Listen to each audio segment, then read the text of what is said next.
அன்பர்களே, இன்று நம்ம உள்ளூர் கோயிலே பார்ப்போமே, வெளி மாநிலத்திலேயே சுற்றிட்டோம். இன்று சென்னை புரசைவாக்கம் ஸ்ரீ கங்காதீஸ்வரர் திருக்கோயிலுக்கு செல்வோம். இந்த திருக்கோவில் சென்னை புரசைவாக்கத்தில் நீர்த்தலமாக அமைந்துள்ளது. சென்னையில் உள்ள பஞ்சபூத தலங்களில் இது நீர்த்தலம். காசிக்கு இணையான கோவில்.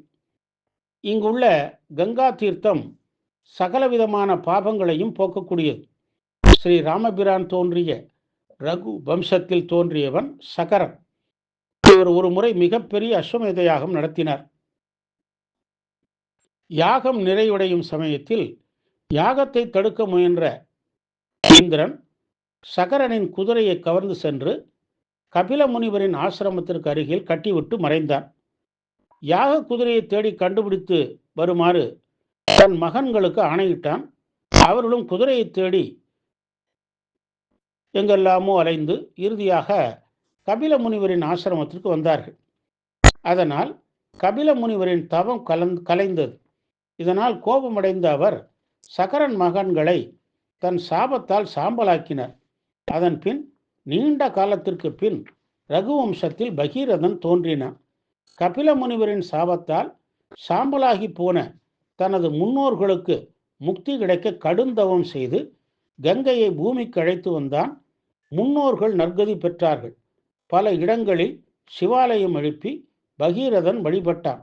அப்படி பகீரதன் பிரதிஷ்டை செய்த சிவாலயம்தான் புரசைவாக்கம் கங்காதீஸ்வரர் திருக்கோயில்.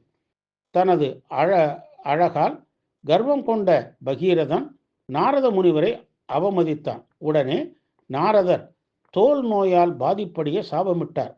சாப விமோசனமாக 108 சிவலிங்கங்களை பிரதிஷ்டை செய்யுமாறு கூறினார்.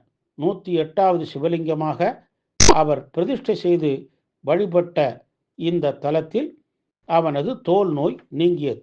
இந்த கோவில் தீர்த்தத்தில் கங்காதேவி நிரந்தர வாசம் செய்கிறாள். எனவே இது காசிக்கு இணையான திருத்தலம். இந்த கோவில் 2ஆம் குலோத்துங்கன் புனரமைத்தான்.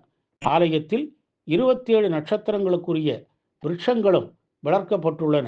கிழக்கு நோக்கிய ராஜகோபுரம் கருவறையில் கங்காதீஸ்வரர் லிங்க திருமேனியராய் காட்சி தருகிறார்.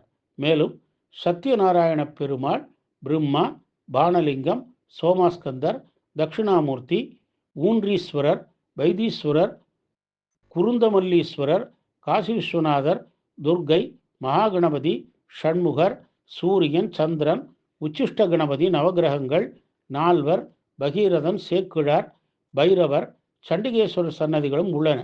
ஸ்ரீ குருந்தமல்லீஸ்வரருக்கு பக்தர்களே அபிஷேகம் செய்து வழிபடலாம்.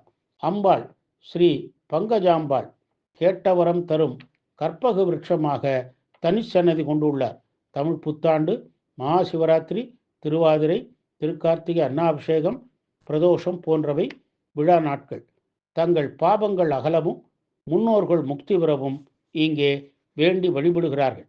காசிக்கு இணையான சென்னை புரசவாக்கம் கங்காதீஸ்வரரை வழிபட்டு பேரருள் பெறுவோமாக. ஓம் நம சிவாய.